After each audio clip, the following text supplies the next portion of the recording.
Hi. Hey. Nice to see you all. Thank you for being here. It's going to be Thanks for fun. having us. Sure. Yeah, this was added by popular demand, which is pretty great. There's one more of these, so cool. Hopefully my dogs participate right now, guys, or play along just in case. Zia knows we were working on something earlier, and sometimes they randomly scream, so I apologize in advance.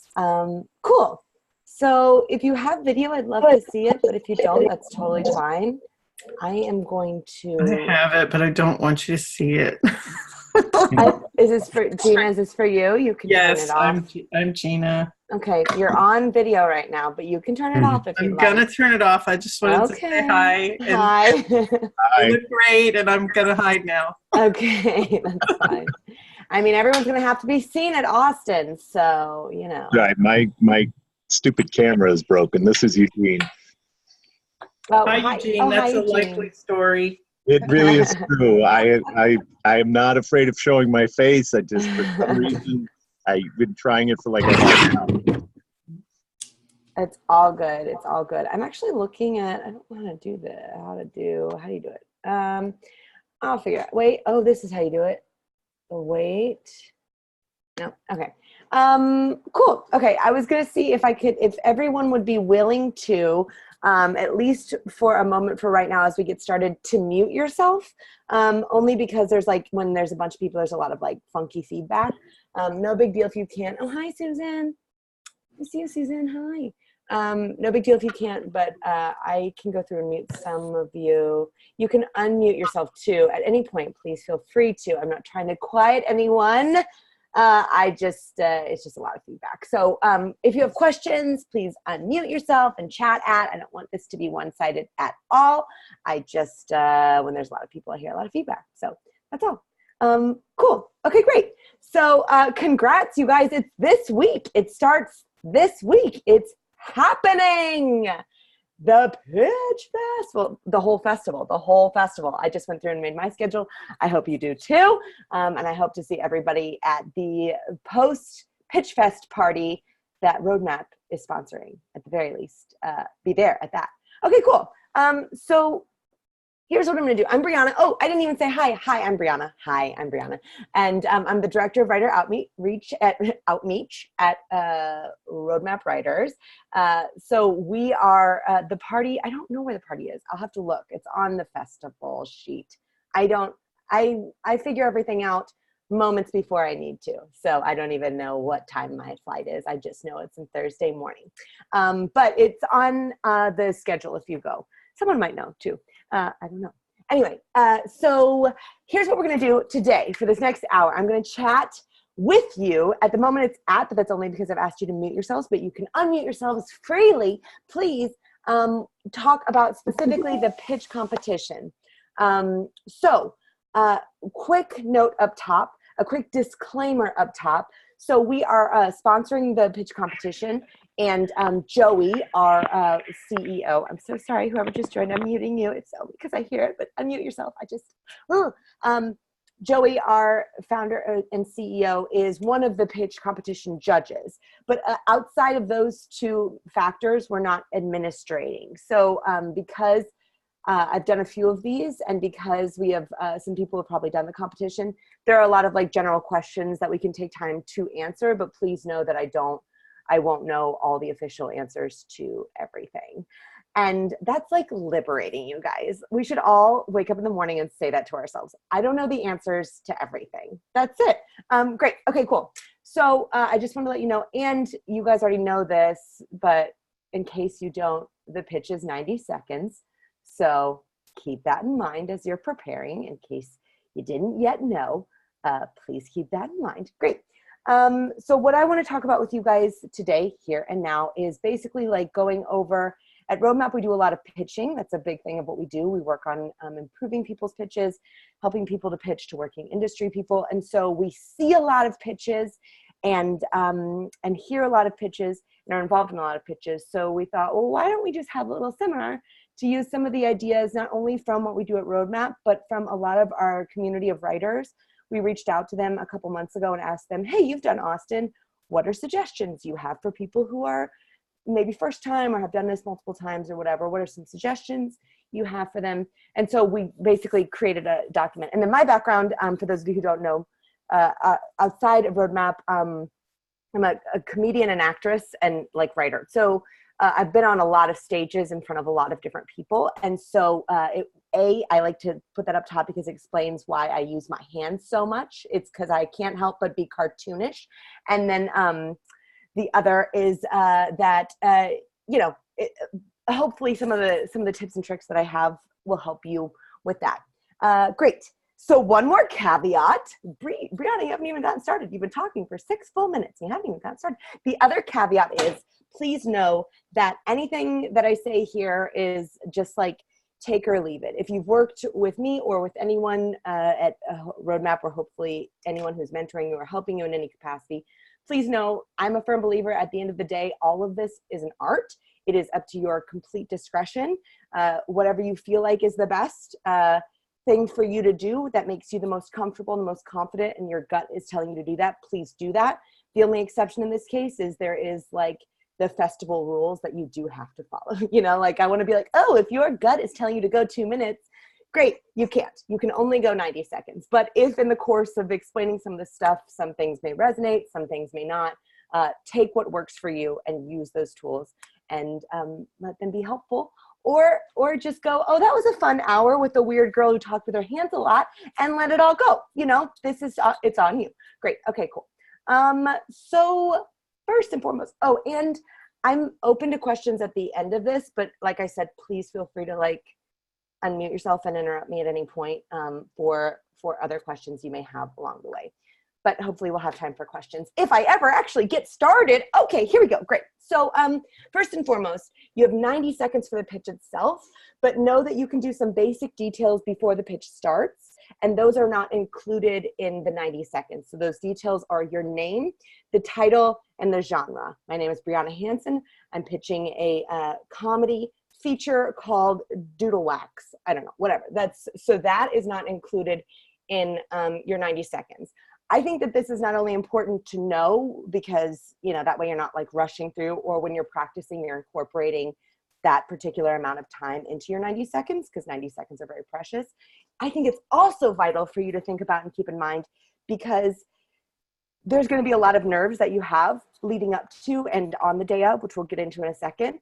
And the fact that you have an untimed amount, not untimed, I don't want to say go forever on that, but you have the opportunity to like gather yourself and ground yourself just to say your name and your genre, I think is awesome and vital and can be used in a way to like really take time to like feel where you're at and all that stuff. So please know that like what I mean by that is I talk really fast in case you haven't picked up on that. So when I am performing, I have to tell myself to slow down like a ton because my normal is very fast. And when I get excited, it's even faster. So apologies in advance because I get really excited about stuff. So I'm going to talk really fast. But when I am forcing myself to like public speak or whatever, I have to go significantly slower. So were I to be in the pitch competition, what I would know about myself is when I say those first 3 things, I am going to say them at what feels to me like a molasses pace, because it will help me to prepare myself to be in a different zone than like, the nerves that you're going to inevitably feel. Also, it's not going to be as slow as you think it is. For me, if fastness is your thing, it's not going to be as slow as you think it is. So anyway, so just know that. Don't feel nervous about that.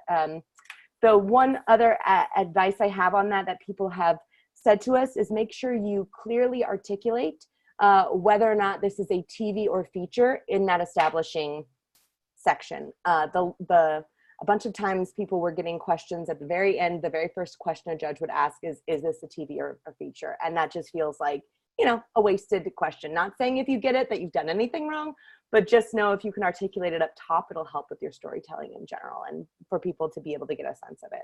Great. Okay, cool. So things to prep. Well, you guys, the festival starts very soon. So I'm going to give you some things to prep and hopefully you've thought of some of these things. I also know there's some people here who have been to the festival multiple times or who have done it. So as I'm chatting, please pop in if I'm saying something off, or if you have something to add, please also pop in with that. Okay, so things to prep. here's, again, some of the things that our writers were saying were really helpful. When you're thinking about the story, think about why it is that you are pitching this particular story. What is it about the core of the story that makes you the most passionate about the story? What made you choose to pitch this story? You can have any number of reasons that you chose to pitch it. I'm not saying you need to explain those particular reasons. You just knowing why you're doing it, I think will help you get to the core and the crux of it. Before we even get to that, I mentioned this too when I was chatting earlier with Zia. Zia and I were chatting about Austin earlier, but it's really, really helpful. And hopefully you guys have already thought about this since we are close to the festival, not to think of this 90 seconds as a very quick summation of your story. Instead, think of it as its own thing. It's a story about your story. It's a 90-second story about your story. I think that's liberating. So instead of you being like, oh my God, I cannot tell my story in 90 seconds, you're right. You can't. So don't try. Instead, think of like this as a really quick, easy commercial to entice people to hear more about your story itself. Great. So when you're thinking about your why, yeah, Susan, I see a hand. Okay, so does that mean that you should not say your ending? I will get to that. That's okay. A great, so I can tell you now, but a bunch of our writers actually had that specific answer. They specifically said, the general gist is you should tell your ending. If for some reason, I would say 98% of the people said, say your ending. Because this is a pitch, it's a 90-second pitch. Perhaps this is all that ever lives of your story. I hope not, but there's it's a chance in this world that's all that you'll ever gonna hear. So most people said yes. The only reason I give the little asterisk is one, because I don't believe our world is black and white. Everything is so, you make your own choice. But if for some reason you really don't want to tell the ending of your story, like you really feel like there's some sort of strong choice behind the ending not being told, if a judge asks you how it ends, say it. The last thing, like for the pitch purposes competition, you don't need to be like, well, you'll have to read it to find out, or someday when it gets developed, or any of that. Not saying you will, but that's, to me, there's sort of an implicit, that's being said implicitly by not giving the ending of the story. And so I think it's helpful just to be explicit and to give it. And it was a major thing that came up. I think it's really helpful when you give time for the questions that are like more story-based instead of things you could have answered. Do you know what I mean? Okay, cool. Yeah, another hand. Yeah, Andrea. No problem. Okay, so should we tell the ending to, if we're doing a TV pitch, should we tell the ending to the pilot episode or what we had in mind for the series or the first season? I'm going to answer that in a minute when I break down TV versus feature. If I don't specifically answer it in that breakdown, which I will attempt to, remind me. Yeah.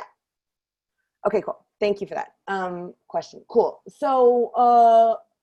So basically just get clear on the passion, why you're passionate about the story, the clarity. I think also knowing what it is about this project that draws you to it. Listen, at the end of the day, this is about your passion infecting the room of people that you're pitching it to. So knowing that, I think will really, really help. Great. So you get 90 seconds. I highly encourage you to think about it as like a 60-second elevator pitch that you can relax into.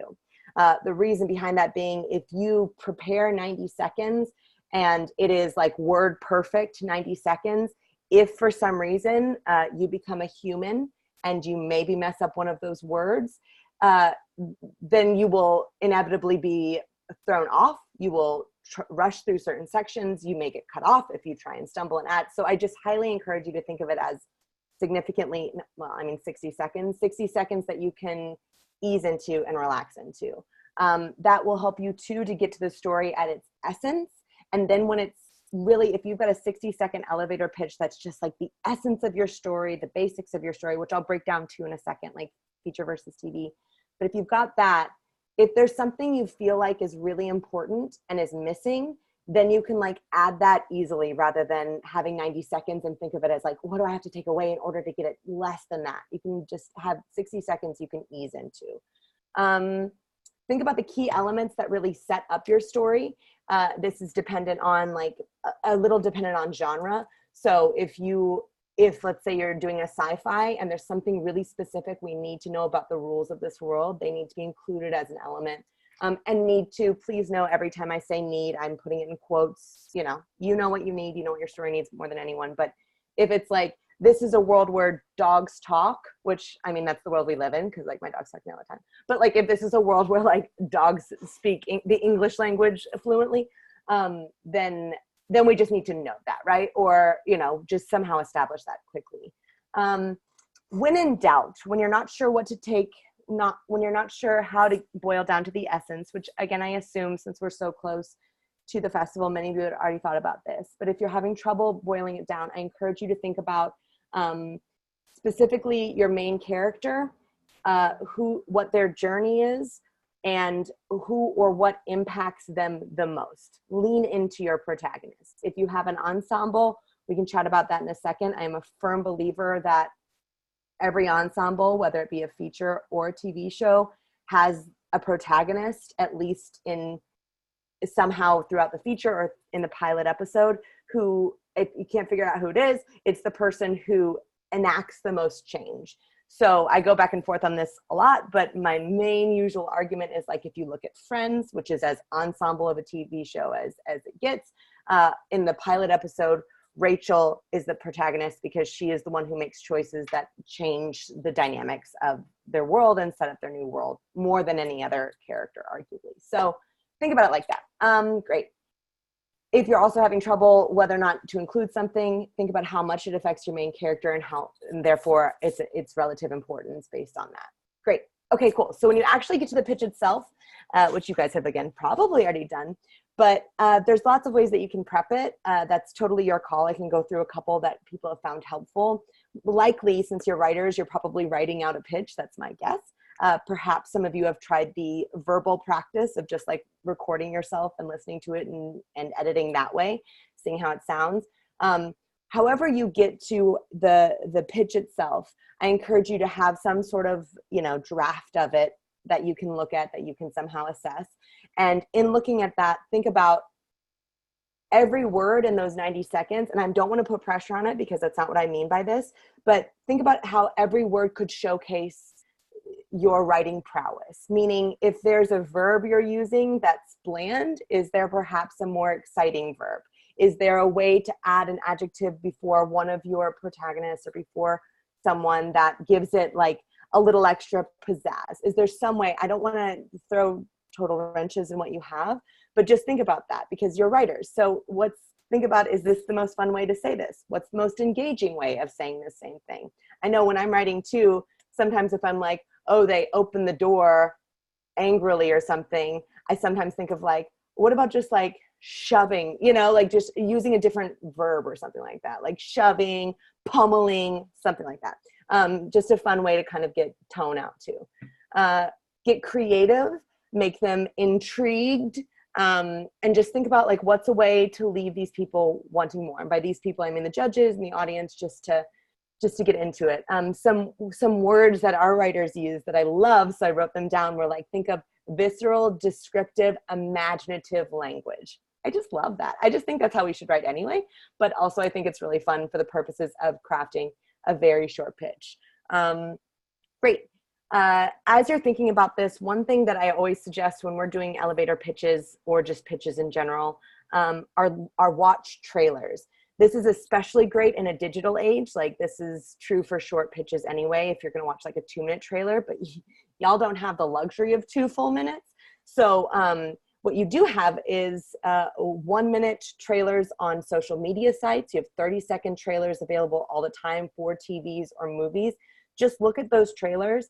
And for me, that's a great way to like get my mindset in how to tell something effectively in a very short period of time.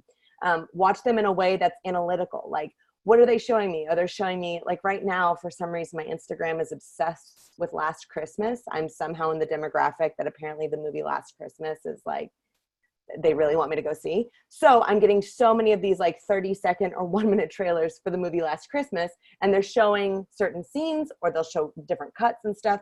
And every time I watch it, I'm like, I wonder why they're showing me that scene. Or I look at the dialogue, like I'm thinking about it analytically.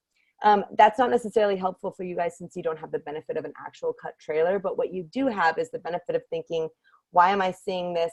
What's the visceral reaction they want me to get? And how is this affecting me in a short period of time? Sometimes if you're just in a rut, it's a helpful thing to do to start getting your brain in the thought of thinking so quickly. So let's talk about feature versus TV really quick. I mentioned feature already in that, which I'll get into in a second, but features, the first thing that I have in my notes, Susan, is give away the ending, or don't, but that was one thing that came up multiple times, was to give away the ending. Writers had feedback who didn't do that people consistently wanted to hear the ending. So don't be mysterious for mystery purposes. On the off chance for some reason you make the choice not to, should a judge ask you, then give it away. Then just like immediately give it away. I think that it's helpful. For features too, think about, a couple writers suggested, think about the highs and lows of your major act beats. I like this suggestion because I think it will help you to shorten things or to think about the essence of your story. I will caution you again, please don't think of this as a summary. So if you're like, trying to do, well, and this happens, and that's what happens in act 1, and it's like more than 2 sentences, I think it can get sort of confusing. But if you just think of like the highs and lows of each major act beat, it will help you to shorten things. And especially for features, although I would argue this is very true as well for TV, remember to establish your character. For TV too, any sort of relatability or universality of that character is important. It doesn't always have to be explicit, right? Like you don't need to say, people will identify with them because of this. That's not like on you to say, but I think if you say like, we all, even if you don't necessarily personally identify with underdogs, to describe someone in the sense of an underdog, for example, becomes like a really tangible thing that we can understand how that story follows. And then for TV specifically, this was the formula that was given to us by one of our writers. I found very helpful. Some variation of this sentence is really, really helpful in your TV pitch. So I'll give it to you a couple times. Each week, my main character does, or better verb than does, enacts does whatever, or something happens. So each week, the main character does something or something happens. Throughout the season, the main character blah. So throughout the first season, the main character this. Yeah, Katie. Hi, Katie. Hi. I'm watching this again because I need all the information. And this is the one sentence that is screwing me up so royally, because I feel like when I go through it for myself, it feels just sort of very general. It's like it could apply to like any show. So I was wondering, can you give a specific, like with Friends, maybe using Friends as an example, or an example that gives me some specifics so that I can take it away from, each week, blah, blah, blah, struggles with the blog throughout the, Yes, of course. Yeah. Let me, I'm going to say in advance, this won't be my best work, but Okay. I'm going to do it with Breaking Bad instead of Friends, because Friends is heavily episodic, unless you want me to do it for something episodic. Well, I mean, for Friends, it would feel super general. So each week, one of these goofy personalities encounters some small petty issue that then explodes, and some question of their personality is tested. Throughout the season, throughout the season, but this would also be, it'd have to be Rachel. So it'd be like each week Rachel encounters, right? Because like we don't know Friends yet, and we don't know it for its pure ensemble. I'm just pitching Friends. Right. So it'd be like each week, Rachel encounters some element of her past that she has to overcome in order to ease more into her new single New York life along with her friends. Throughout the main season, she and her friends become a core group together, battling life's highs and lows or something like that. Okay. Right? So it is still pretty general, a general kind of I don't think thing. the sentence needs to be intensely specific. I think the purpose of the sentence, in my mind, is much more story engine than it is specificity. So like in my personal opinion, IMO, if you have been specific up to this point about who it is, the generality of that particular sentence won't bother you. So if I've described Walter White to a T of who he is, and when I say each week Walter gets more engulfed in the drug trade and in creating better meth and farther from his once pristine teacher personality, as he attempts to evade the law throughout the season, we see him become a completely different. We see him become Heisenberg. We see him become this like alternate personality whose morality has become like questionable at best or something, like he's something like that. I mean, that's terrible. But like, if I've described the world and Walter well up to that point, it doesn't super bug me if it's general, because it's like, well, there's the story engine almost has to be somewhat. Okay. But it's like unique to what your specific story is. Does that make sense? Yes. Thank you. Appreciate it. Yeah. Thank you. Of course. And in terms of what to say, this is sort of touching on your point, Andrea, too, like in terms of how much you say versus the protagonist or versus the pilot into like the season itself. I don't know. We don't know everything, right? Namaste. We don't know. But I do think that there is something to heavily pitching elements of your world, the clear story engine, keeping it about the pilot so that we know why, in a world where more short form content is coming out than ever before, why your story, why this one.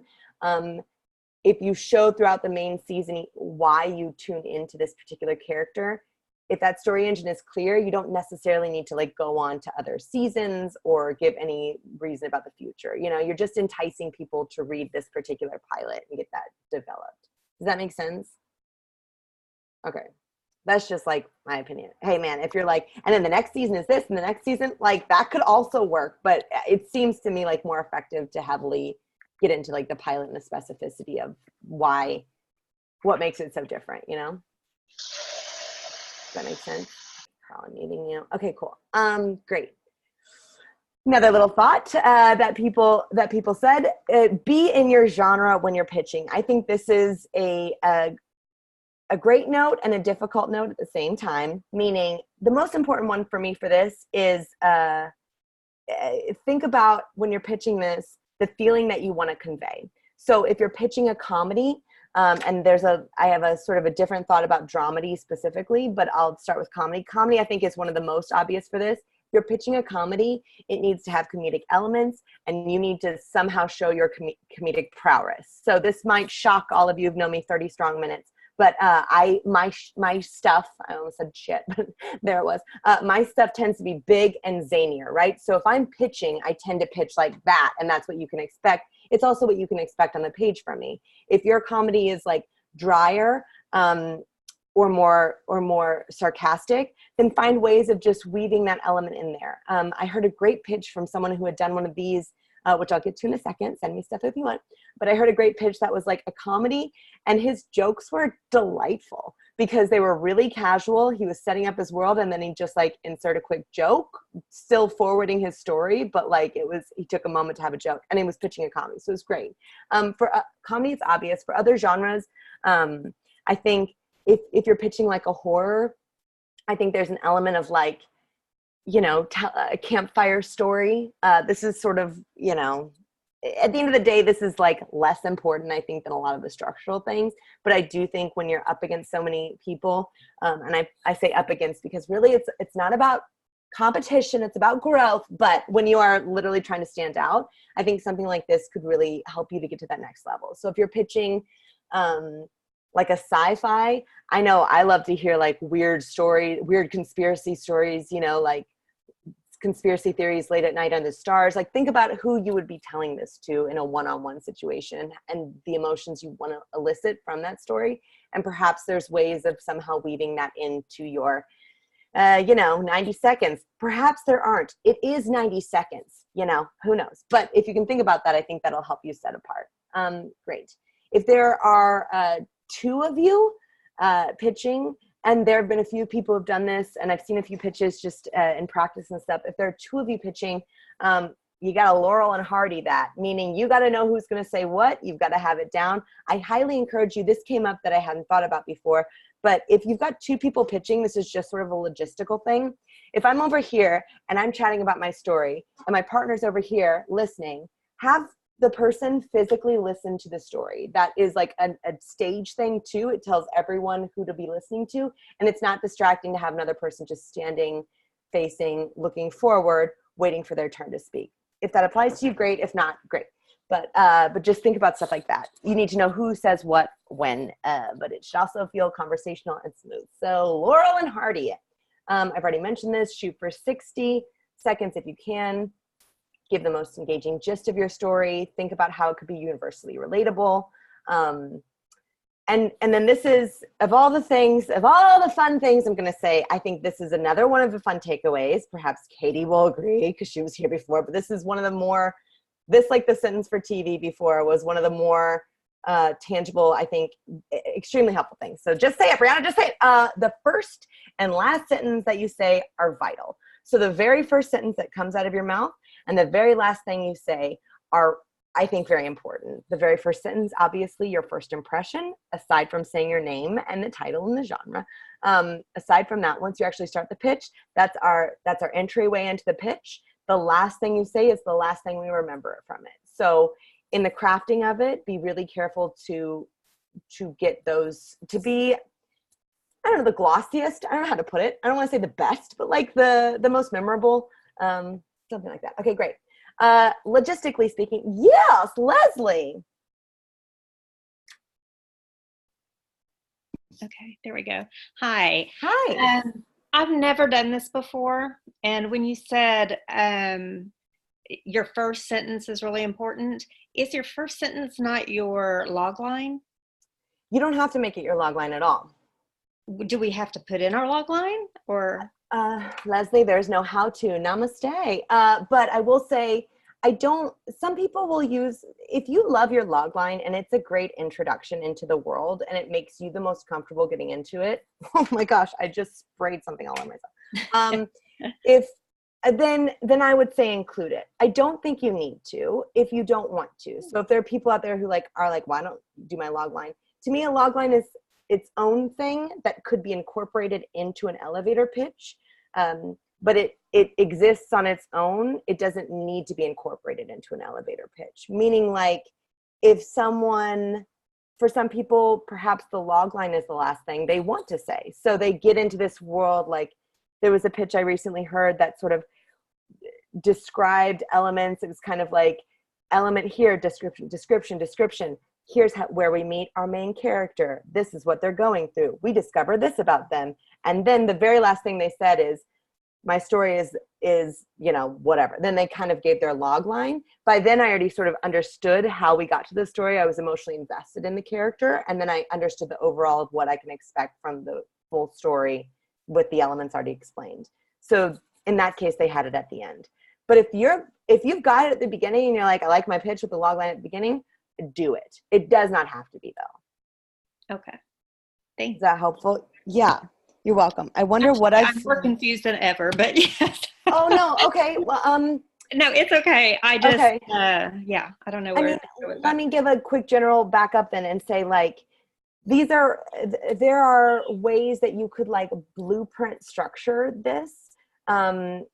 But everything is so different. So the last thing I want to do is tell you that you have to include your log line, and then you walk into a room for logistical pitching and you hear no one use a log line, and you're like, right. Well, my pitch is a log line. It's wrong. There is no right or wrong to this. It's 90 seconds of the most enticing way to get them to watch it. If for you that's your log line because you've got a great log line, that's great.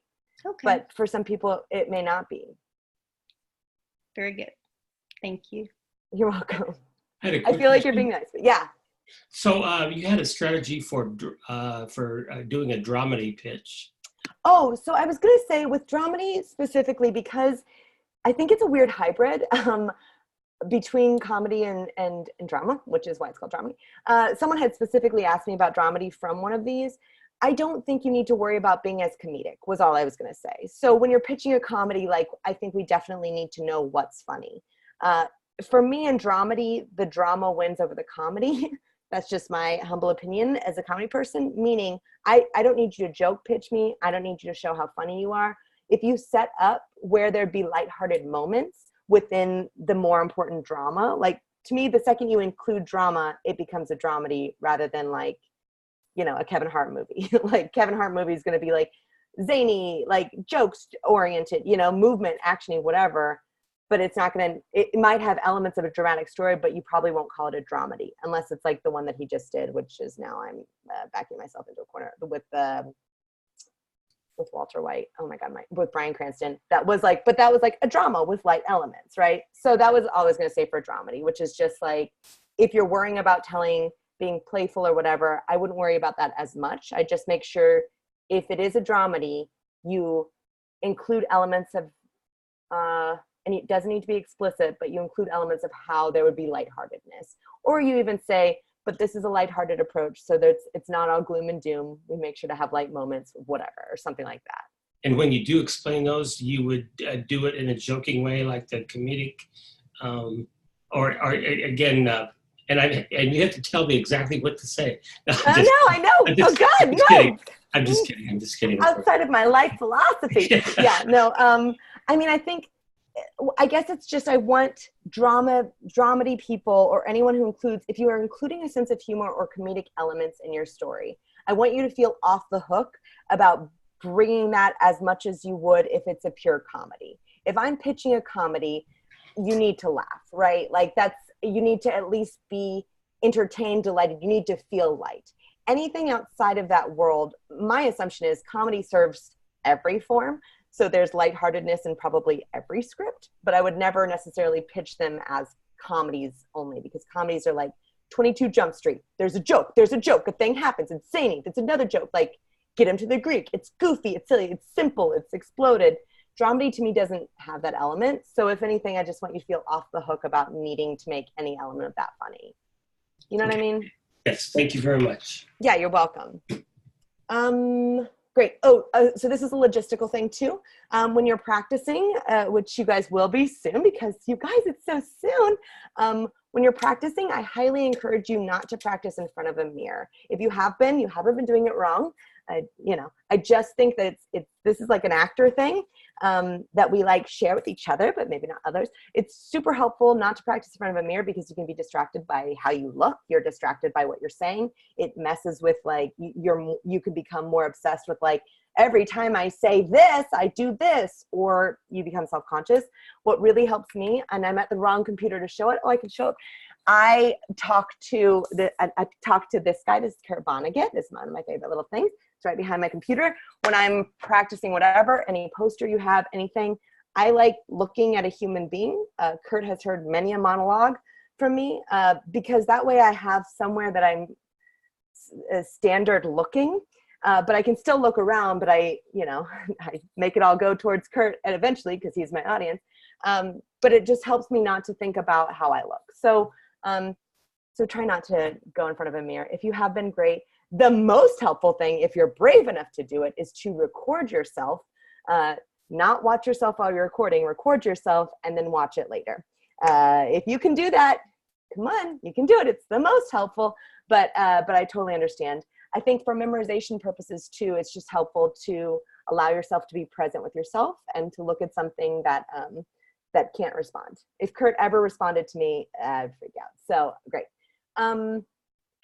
Another thing to prepare that's really helpful is succinct, she says ironically, who's been talking for 40 minutes, succinct answers to questions. So to questions you can possibly foresee. This is not so much important that you need to guess the right questions that are going to be asked to you. It's more important that you practice the ability to answer something succinctly, because the more questions you can get, the more chatting with judges you can get, the better. I think just because then you get to, show more of your personality in your story. But if you spend 1 minute on one question, they're not going to have time to ask as many questions, or you may not have time to engage with as many judges. So think of some frequently asked questions or things people could come up with, and very quick I almost said one sentence, and I don't even want to give that because, who knows, but quick and succinct responses to that. Great. Dress code, this is also on the website I was looking. The atmosphere is generally casual, but I will say that for your dress code, this is again like this is a performer thing for me. I think that it's really helpful to think in advance about what you want to wear because it's one less thing for you to worry about when you're already going to feel scattered.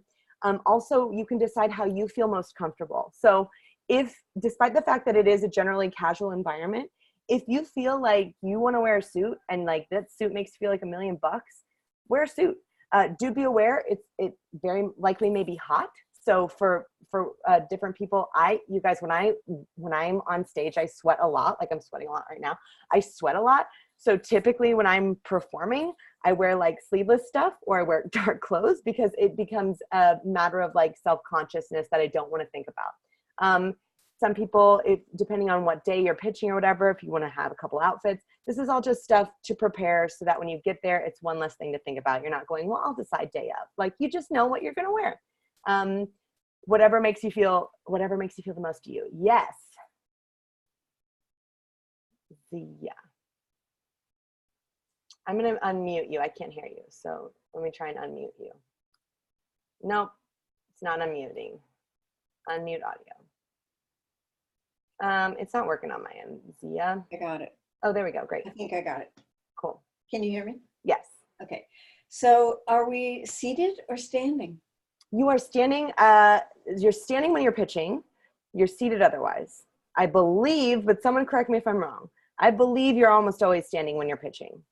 Okay. That feels right. At the very least, you're standing in the second round.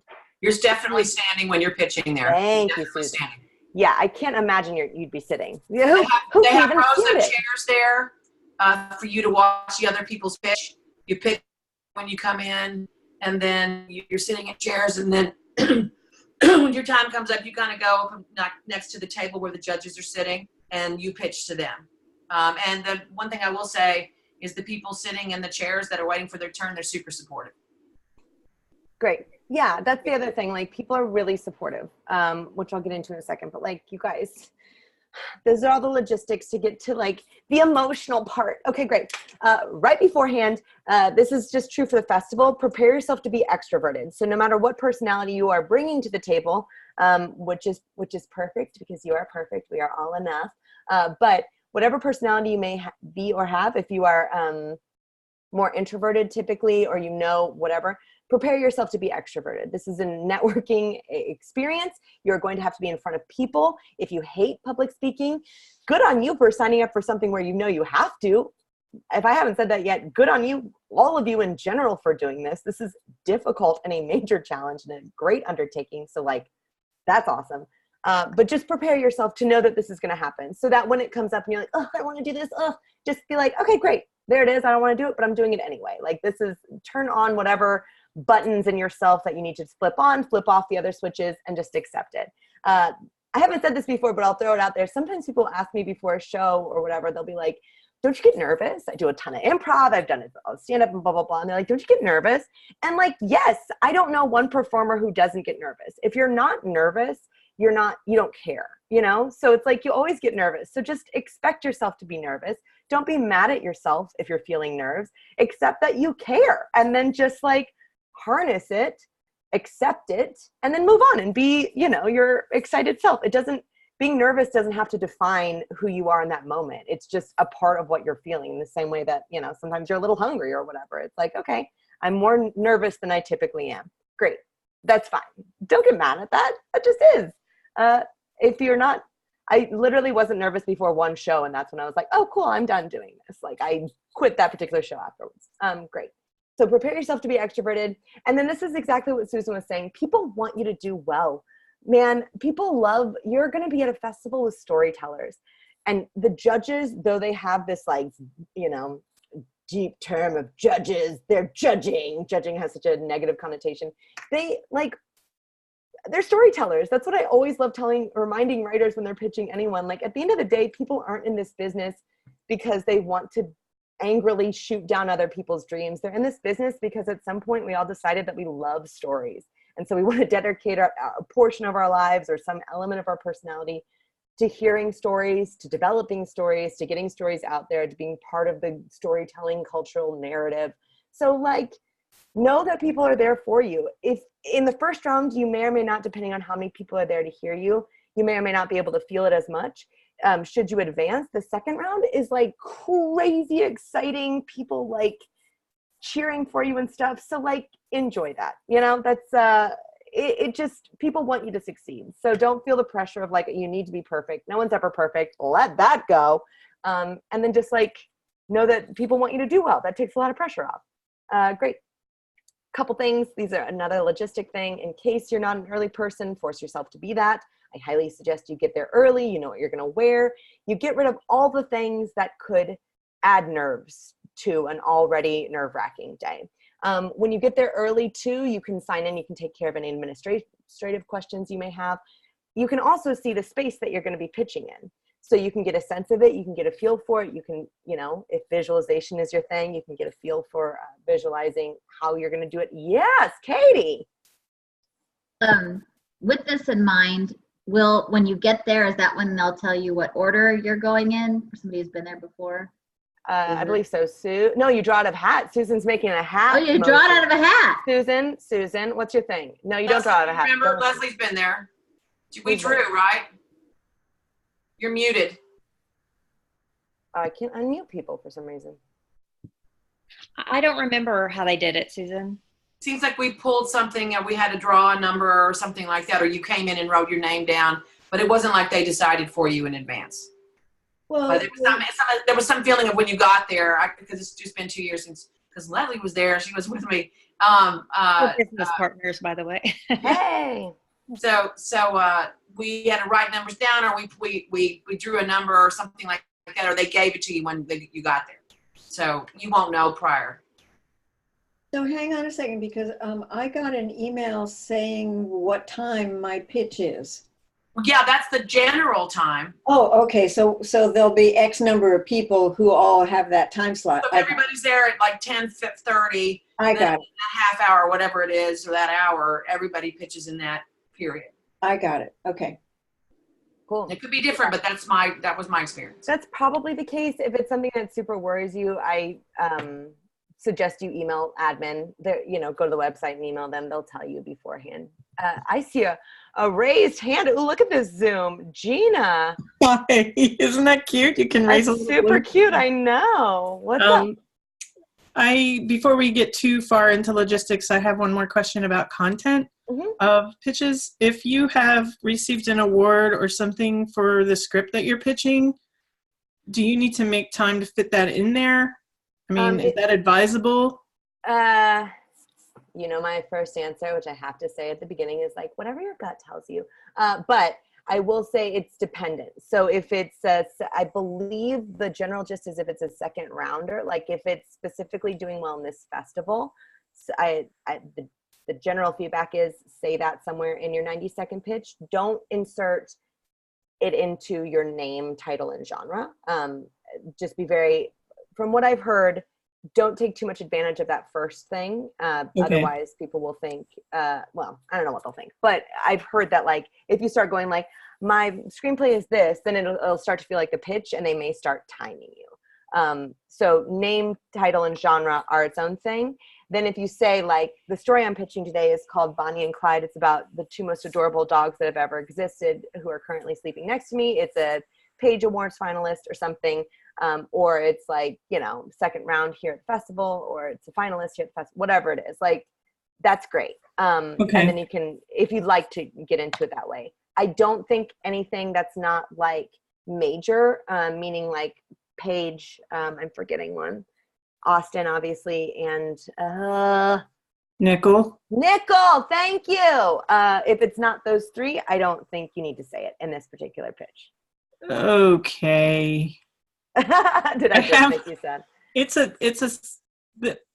The one I'm pitching is a semifinalist and it won a Page Award. So should I mention that, or should I? Yeah. Like, they're not going to ask you afterwards, by the way, did your script win an award? No, they're not going to. So I think that's great to mention. So, I mean, I'll just find a spot to work it in that seems organic. Yes. Okay. Thank you. You're welcome. Also, if you decide you don't want to, I'm okay with that, Gina. But you know that. Everyone already knows that. Okay, cool. Great. And then once you're at the space, right beforehand, do your best to relax. The two last things I want to chat about are during the pitch. Of all the things I've said, please keep in mind that during the pitch, this is, you just need to relax. You need to have fun. Feel free to be as presentational as you're comfortable being. Meaning like if you really enjoy having a really like presentational thing and that feels right to you, do that. You'll likely be watching other people pitch. The reason I highly encourage you to relax throughout this process is because if you're human, there's a very strong chance that when watching other people pitch, you're immediately going to go into your own head and start questioning the elements of your pitch as compared to those pitches. Whether or not you've already gone, you'll be like, oh, how did I do all this stuff? Listen, I've auditioned for a lot of things where we have to watch other people. It's a human comparison thing. So as long as you do the work up to it where you feel the most comfortable and you're like in a space where you feel relaxed and you can enjoy yourself, which I know is easier said than done, as relaxed as you can be in this environment, then you can just enjoy the present moment. You can trust yourself and you can go for it. I've mentioned this before, Katie's heard this story. The coolest part about this, which I'll get to in a second, but the coolest part about this is it matters so importantly to you as a human, as a storyteller, and your growth. There is 99.9%, it will not affect your health. Meaning, people like worry, this is not a life or death thing, is what I'm saying. My best friend she just retired from the Navy. She's a fighter pilot. And she used to be like, oh my God, Briana, what you do is so brave. This is, again, she's a fighter pilot. Okay. And I was like, if we switched places, Katie's heard this. This is my favorite thing.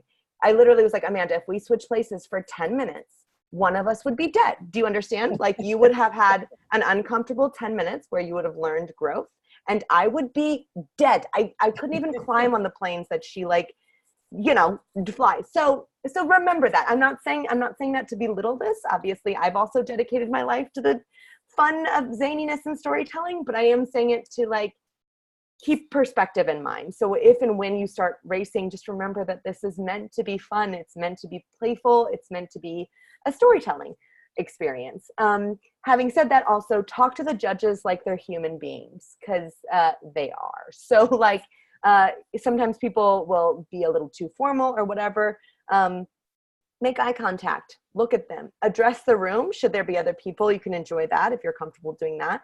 But don't pretend like they're not there. There's sometimes this, it's dated now, so hopefully none of you are doing it, but there's this idea of looking at one spot in the back of the room and just staying on that. Hey, if you need to do that to be your best self and be your most comfortable, cool. But I would highly encourage you to think of this less as a presentation and more of a conversation.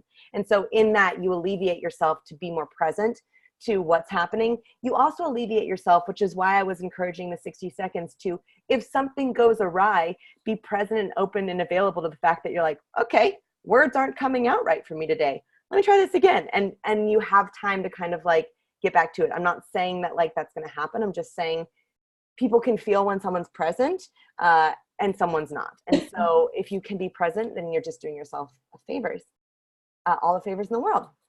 And then, okay, afterwards, first of all, no matter what happens, you did it. You grew as a human being. You did something that most people will never do. Secondly, even if they do, they may never do again, or they won't get anything out of it. You did it. You said you were going to do something. You worked on it. You came to something like this in order to do your best, and then you did it. So good on you, no matter what the outcome. We cannot, if there's anything that this is true about life, and especially life in this business, there is nothing you can control in terms of outcome. So you have to set your own happiness standards based on things you can control. So if you did it and you did your best and you feel like you were present and you had fun, that's all you can control, and you did it. If you didn't do your best, something went awry, you still did it. So good for you. Give yourself a break no matter what happened. Maybe you went for it and maybe you murdered it, and then maybe you didn't advance. Okay, but you did your best. Maybe you went for it and you did advance, and now you're like, oh my God, how am I going to do this again? You're going to do it again. It's great. And then don't forget, this is my last little piece of advice. Don't forget to use this at the festival. you will now have an elevator pitch of a project you are passionate about. So when chatting with people, other creatives, like-minded creatives at the festival, use it or use elements of it, because like, I know I'll want to hear it. I like stories, you guys. I don't do this business for the paycheck. I do it for the stories. So yeah, that's, I think, the general gist. I think, yeah, my big thing is just be present, be yourself, lean into whatever makes you the most you, which is like an ongoing self-awareness journey, guys. But it's also like, you know, what do you love the most about the story? Why are you telling it? Why did you sign up to do this? You know, why do you want people to hear this? Why is it important to you? All that. Okay, great. That's my spiel. Yes, Harley. So if you, could you, if you already have it, can you share your own personal anecdotes about your experience pitching in the festival? I haven't pitched at the festival, so I can't. Okay. Yeah, okay. I can't at all. I'm sorry. And I'm not pitching this year. I'm just hanging out and being at the happy hours and watching a bunch of stuff and being creatively inspired. But you've observed a lot of pitches and yeah. So I pitched a lot. I've observed pitches. I've been in rooms where other people are pitching, which fun stories about that. It's always fun to be the one that's not on the hot seat. And then with Roadmap and other things I've done with the similar teams, I've seen like a lot of pitches. So this is not just, but it's not just my advice that I've given. This is also, we asked a bunch of writers who had done the festival what they would advise for people. So some of it was mine, and then some of it was what some writers suggested who had pitched. So I don't have any anecdotes, but I look forward to hearing everyone's from this year. Yeah, you're welcome, Harley. Adam, I see you, Adam. Hi. So do you think it's better to, given that, you know, you've only got 90 seconds, do you think it's better to ease into the pitch with some sort of introduction, or is it better to just kind of cut right to the chase? Sorry, I got distracted by a really cute dog Zia has. Yes. Oh God, it's so cute. Oh fuck. Can you turn your camera off? Oh my God, it's so cute. No, don't leave your camera on. It's so cute. I need to see it. Easing in, you have 90 seconds. So whatever ease in means for you. So I've heard people do sort of the paint, in improv we call it paint the scene. So it's like a chair hangs from the ceiling. The streamers are around here, whatever. So sometimes some people enjoy pitching that way. So it's like, it's 1954. We're in a bunker with the sirens going off. This is where we meet Fluffers, the world's cutest dog, held by Zia. You know what I mean? Like whatever it is. Some people like that to ease in. Other people are like, my story is about the world's cutest dog and how it saves lives with its kisses, which would be what my Clyde does or something, you know? And then from there they move on. I honestly think it's like, what kind of story do you like to hear? And what best serves, like if you're telling a horror, that's why I encourage it to be kind of campfire-y, you know, like you want to elicit the feeling of like jump scares and like, you can't, it's 90 seconds. So I don't want to put all the pressure on it, but that's a story that I would encourage to be less like plot driven narrative and a little bit more like, which I might not encourage, maybe a historical genre would be a little more plot, you know, it'd be like, oh, this is why we're following this because this is the story. I want people to learn something, but like other things, like what do you want them to feel? What do you want them to feel? That's like the big question. How do you want these people to walk away feeling? Oh my God, another dog. Oh my God, Leslie. It's the same one. Get the dogs off. No, Leslie has a dog. Oh, that's so cute. Does that answer your question? Yeah. If you are going to ease in, I would ease in quickly, but paint it however you want. No, I was going to talk as I pitched there before. I didn't know if somebody else had pitched there before. I could talk about what that's like. Yeah, please. So I pitched year before last, right, Leslie? Okay, and so one of the things I thought was very helpful, and I don't know if this is on the list now, but they had somebody there who was talking kind of like Briana is now about pitching and what you should do, and she had a couple people come up and pitch, and one of the things I found really useful is that there was like a trend of pitching, right?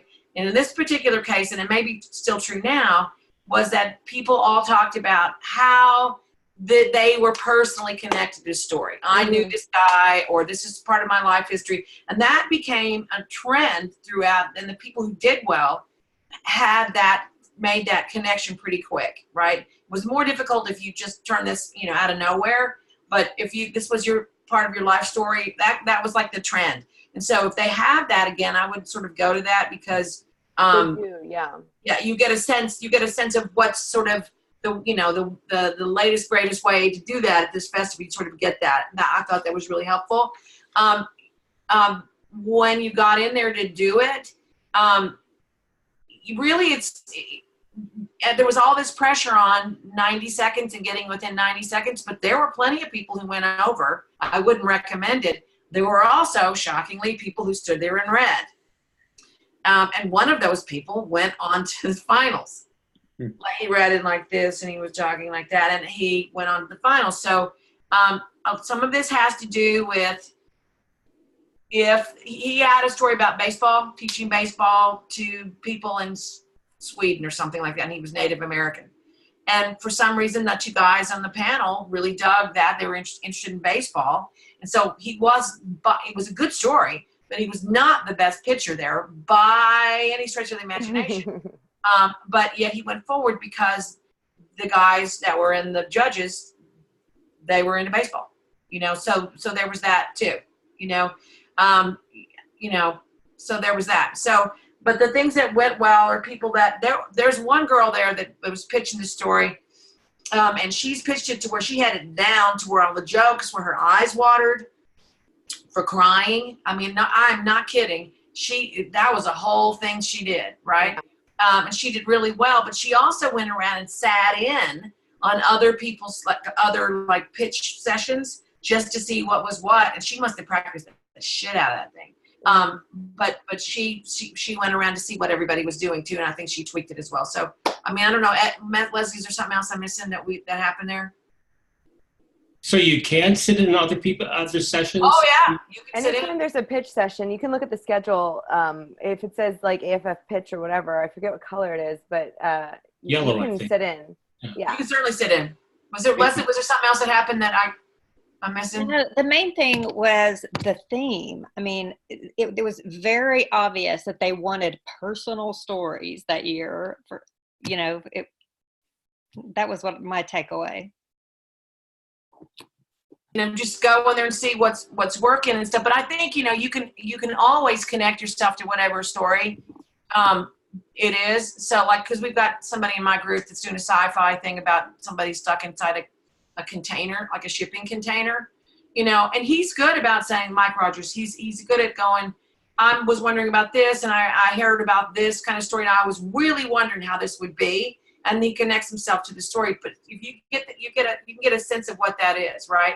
It was less about doing a whole show, but more like, this is how I'm connected to the story. This is why I want to tell it. That became very, very, very important. Yeah. That's great. Thank you, Susan. And Leslie. Chris, I see your hand is up. Look at these hands. That's me. Yes. Hey. My hand is up. Howdy.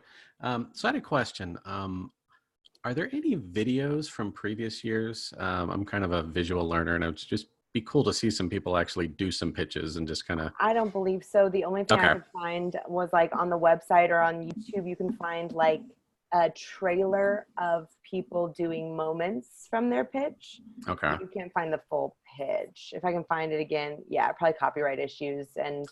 Gotcha. People don't want their ideas, but I did find on YouTube at some point, just Googling Austin Film Festival pitch competition or whatever, you can see the space of the second round. You can sort of get a sense of the energy specifically of the second round. And you can see a couple people talking for a sentence or so. Okay. But you can sit on any of the things. So when you get there, if you're not in the first one, you can go around and watch other people's. Oh yeah, I'm on session 10, so I got plenty of time. Oh, you got 9 sessions you can sit in. Yeah. I probably won't though. No, there's other things to do, but a couple sessions. You got plenty to choose from. Plenty of time. Yeah. Cool. Any other questions? Yes, Briana, this is Eugene. Yes. Hi, Eugene. One with the broken camera. I have a really cute cat, so I'm really sorry that my camera's not working. I am too. I am. Thanks. I don't even know why you would tell me if I can't see your cat, but whatever. What's up, Eugene? There he is. I have a question about how complicated should get into character discussions, because I have a main protagonist, and I want to just talk about her father, her brother, her mother, rather than throwing a lot of names in. Does that tend to be more confusing in content? Is it better to just describe them as what they are, like her therapist, her best friend, or as opposed to giving them names? What do you think? I'm going to go with my gut instinct on this one, but if your gut instinct, it can override mine. But I know from hearing other short pitches that are longer than this, too many names is confusing.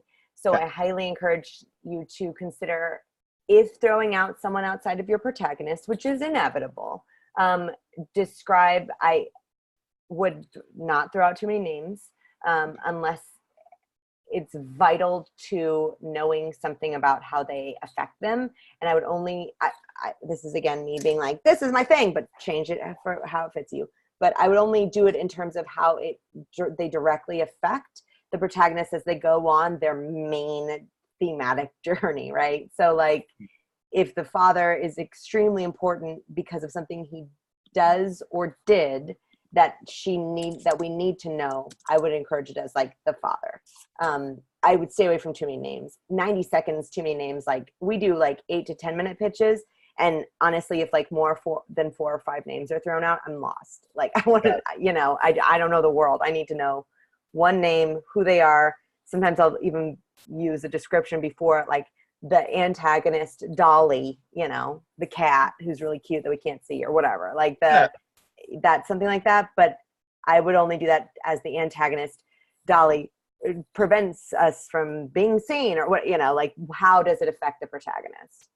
And then I really consider, before throwing too many people out, how necessary they are to your general like emotional need to tell the story. Do you know what I mean? Like how much do we need to know about the brother who shows up at the end and helps to encourage her or whatever? Like, do we? We might not. Okay, terrific. Thank you so much.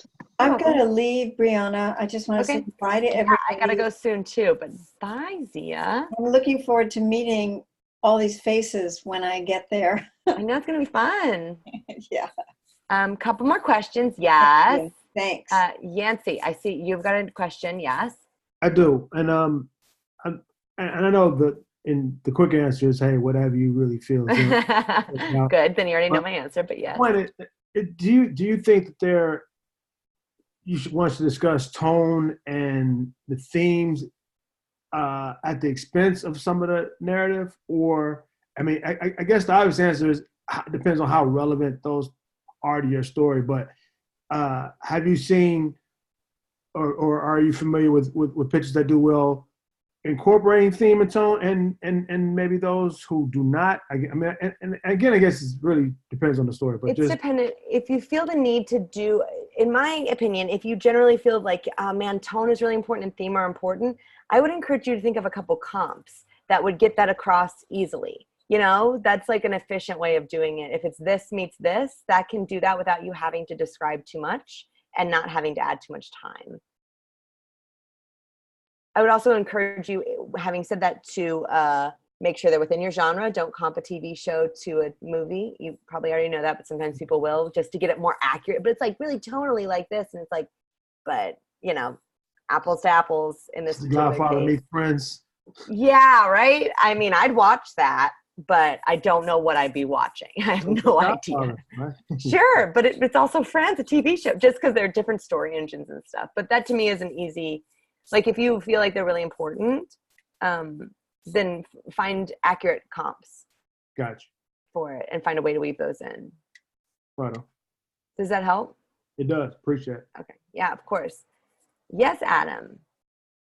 Okay, I think you kind of already answered this a little bit, but how prepared, obviously we should prepare beforehand, but how rehearsed should we appear to the judges? Like, do they prefer if it's more off the cuff, or if it sounds like it's more off the cuff? Man, what a tough question. I'll start with I don't know. But I also think that if you like, that's what it goes back at the end of the day to me. Any of the most engaging things I've ever listened to or watched, especially in like a conversational style setting, which I understand it's still presentational. I mean, you're standing, there's pressure on. But anytime not too casual, because obviously, it is a presentation, but to treat it and think of it as conversation to me feels more engaging because you're more present. I mean, an ideal world, and if you have the chops and background for it, if you can like memorize it knowing that you can get to it while still being present, which is like its own thing, which is like why actors exist, because that's all they do is just memorize while pretending to not be memorized. If you can do that, that's great. It's also sort of unfair to ask, and I think not always the most effective way. You know, it's kind of like, that's why my big thing is like to be present. So for if it were me, when I'm nervous about something, I like prepare the shit out of it, you know, and feel like I really have it. And then that way, when I get to it, I can feel like I can trust my body. I can get to it. I know where I'm going. I know what I need to do. And then whatever happens, happens, you know, then I can just be present and enjoy it and hope that I can get back to that space. But the reason I can't say over memorize, I can't bring myself to say it, is because the last thing I want you to do is to over memorize and then to feel so important about that memorization that you lose your presence. Because in my humble opinion, that will not serve you as well. Although we just heard from a person who read from a paper who advanced. So like, who friggin' knows? But I just know that like, yeah, it feels to me like the stronger choice to do your best to be as memorized as you can, because that's probably your strongest. You know, if you wrote something really cool that you're excited about, that's probably the most efficient and exciting way of saying it. But if in the moment you like think of a new thing you want to throw in, or people kind of get a laugh and you want to laugh with them or whatever, that way you're not just like plowing through it because like you've always practiced it with this particular beat of like, I say, or you know, you practice it holding for a laugh that doesn't come, or, you know what I mean? Like you just don't want to like over structure it because then you lose presence. But that's like life. How do we balance that? So, you know, I don't know if I'm answering. I don't know what people want to hear, because also like sounds like reading from a thing and having it be about baseball could also advance you if the people like baseball, you know? So it's like, who knows? Did I help? Yeah. Okay. All right. I'll take it. I heard that's a good idea for people who are worried they might forget something. Yeah, I mean, I wouldn't discourage you from like having it written. Listen, I perform a lot and I have stuff I know in my bones. There's this one show that like I helped write. It's I've been doing it for over a year. I've done it many times. And before I do it, I look over the lines, you know, like I look over the lines. I have note cards that remind me. That's another thing that I didn't mention that could be helpful. But sometimes it's like, for me, for memorization, to go from the lines to like my head, I will go, by my head, I mean my whole body, but like out of the lines itself, I'll like write the main beat points I want to hit. So I'll write maybe a sentence or like a phrase or a word that reminds me of that particular thing. And then I'll have it on a note card. So I'm not obsessed with the sentence itself. If I want to look back and know how I want to say it, great, but I'm at least practicing it without the benefit of or without the need of having to read that. I do that like before literally every show that I know the lines do, but it just helps, you know, for me to be more comfortable. Is that a technique? There's so many crazy memory techniques that are insane. But I think if you're just present and that's why I like started with like knowing why you want to pitch the story, because if all else fails, you can go back to that place. Like I tell people this sometimes in a thing I do at Roadmap, but I was once in on a pitch that was going very poorly with a great guy. I love this particular person that we work with, this particular executive. I find him to be a very forgiving human, not which I found before this. But anyway, this pitch was not going well. And like 2 or 3 minutes in, the person was like, all right, I'm sorry. This is not going well. Listen, this is the story. This is why I care. I was really excited about writing this particular story, and I'm really proud of how it turned. Like, it essentially turned into like 4 sentences. And the exec was like, okay. And then he hung up and he turned to me and was like, I wasn't going to listen to that person's story because I didn't understand it. But I was so like moved by the genuineness and the presence and the passion that like, I'll give it a look. I don't know whatever happened with it, but I know that exec was a person who was way too busy to have wasted the time of anyone to, you know, look over something based on a pitch if he didn't want to. So take or leave that for what it means to you. But I was very touched by the fact that it was like, I'm not saying you should be like, oh God, I'm sorry, I'm all over it. You know, it's just like, that was a very present moment where a person was like, oh, okay, I can feel what's happening, rather than just continuing to plow through because they felt the need to, you know? They also had more time than 90 seconds, so a little easier. Okay, I guess that's it, guys.